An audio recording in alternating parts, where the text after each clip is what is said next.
Sasa taarifa kuhusiana na msanii Diamond Platnumz ni kwamba ameanza rasmi safari yake ya burudani kwa Afrika. Kwa hivi sasa taarifa nilizokuwa nazo ni kwamba anaelekea pale Lagos nchini Nigeria kwa ajili ya tamasha la Deti December Festival linalofanyika jijini humo, akiwa ameongozana na meneja wake Salamu SK maarufu kama Mendes. Diamond Platnumz anatarajiwa kutumbuiza pamoja na African Boy, hapa namzungumzia na Juma Jux, na kwenye tamasha hilo linalosubiriwa kwa hamu kubwa. Baada ya hapo sasa, kwa maana baada ya show ambayo Diamond ataenda kuifanya pale Lagos, Diamond ataendelea na ratiba yake ya kimataifa kwa kusafiri hadi Sierra Leone ambako watafanya show kubwa Ijumaa tarehe 19, na safari hiyo itaishia jijini Cotonou pale nchini Benin tarehe 27, ambapo watatumbuiza kwenye tamasha la We Love Ya.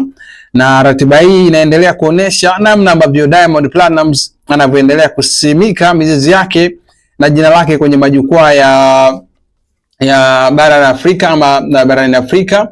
Na hii pia inanikumbusha kwa maana ya tarehe 9 mwezi Disemba mwaka huu, Diamond kupitia orodha iliyotolewa kwenye peji ya African Fact Zone ilionyesha wasanii wa Afrika wanaopata shows nyingi na kusafiri zaidi kimataifa.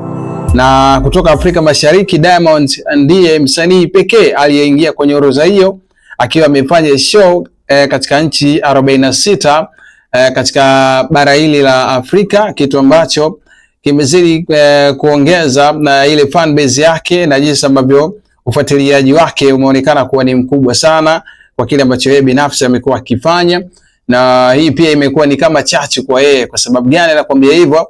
Diamond alishika nafasi ya 8 kwenye wasanii ambao wanafanya vizuri, kwa maana ya nafasi ya kwanza ilichukuliwa na Davido kutoka pale nchini Nigeria, akiwa amefanya shows kwenye nchi 77. So hii itakuonesha ni kwa kiasi gani ambavyo Diamond Platnumz amezidi kutengeneza ule wigo wake kwa maana ya hiki ambacho nimekuelezea hapa. So yote kwa yote naweza kumpa shout sana kwake Diamond, na wish all the best huko ambako anaenda, kwa maana hiyo tarehe 18, kwa maana itakuwa